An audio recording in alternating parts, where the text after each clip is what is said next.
তাই তো আল্লাহ রাব্বুল আলামিন আল্লাহর রাসূল যে সবার জন্য রহমত, এ বিষয়ে প্রমাণ দিতে গিয়ে কোরআন কারীমের ভিতরে আয়াত নাযিল করে জানায়া দেয়, ওয়া মা আরসালনাকা ইল্লা রাহমাতাল লিল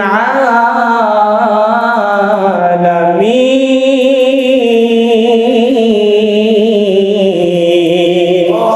আমার মুসলমান ভাইরা, আল্লাহ রাব্বুল আলামিন জানিয়ে দেয়, ওয়া মা আরসালনাকা ইল্লা রাহমাতাল লিল আলামিন। হে রাসূল, আমি আপনাকে গোটা জগৎবাসীর জন্য রহমত স্বরূপ প্রেরণ করেছি। জবান খুলে পড়েন সুবহানাল্লাহ। আল্লাহর রাসূলকে আল্লাহ তাআলা গোটা পৃথিবীর জন্য রহমত স্বরূপ প্রেরণ করেছেন। আল্লাহর নবী বিশ্ব নবী মানবের জন্য যেমন রহমত, ঠিক তেমনি দানবের জন্য তিনি রহমত।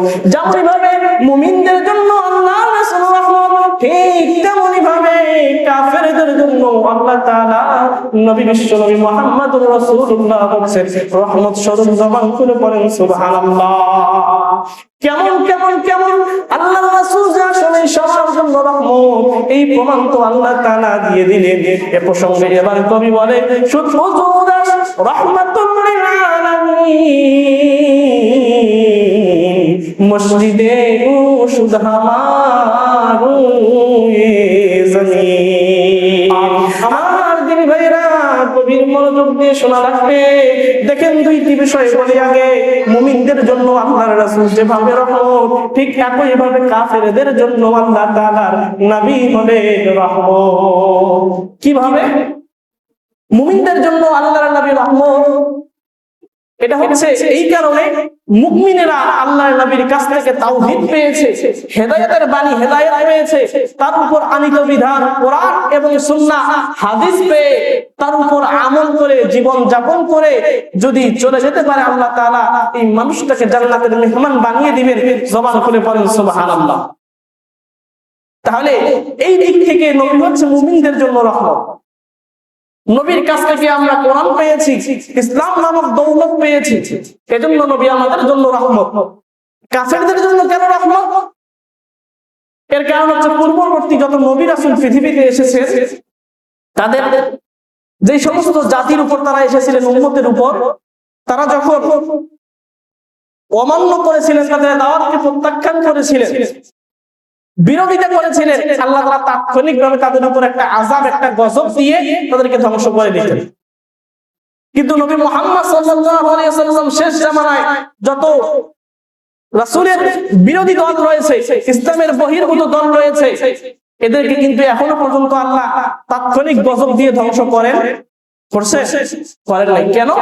এর কারণ হচ্ছে আল্লাহর নবী তাদের জন্য নবী। এজন্য কাফেরদের জন্য আল্লাহ তাআলার নবী বিশ্ব নবী মুহাম্মদুর রাসূলুল্লাহ হচ্ছেন রহমত স্বরূপ। জবান খুলে পড়েন সুবহানাল্লাহ।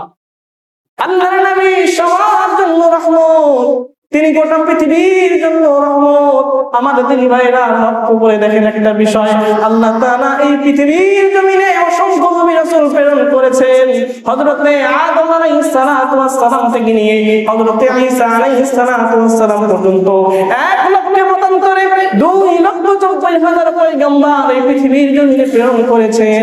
তাদেরকে নির্দিষ্ট একটা সময়ের জন্য, নির্দিষ্ট একটা এলাকার জন্য প্রেরণ করেছেন এবং তাদেরকে একটা কিতাব দিয়েছে। তাদের সময় যখন শেষ হয়ে গিয়েছে, তাদেরকে আল্লাহ তাআলা উঠিয়ে নিয়েছেন, সাথে সাথে তাদের উপর নাযিলকৃত কিতাবটাকে আল্লাহ তাআলা উঠিয়ে নিয়েছেন। কিন্তু আমার আপনার পয়গম্বর হযরত মুহাম্মদুর রাসূলুল্লাহ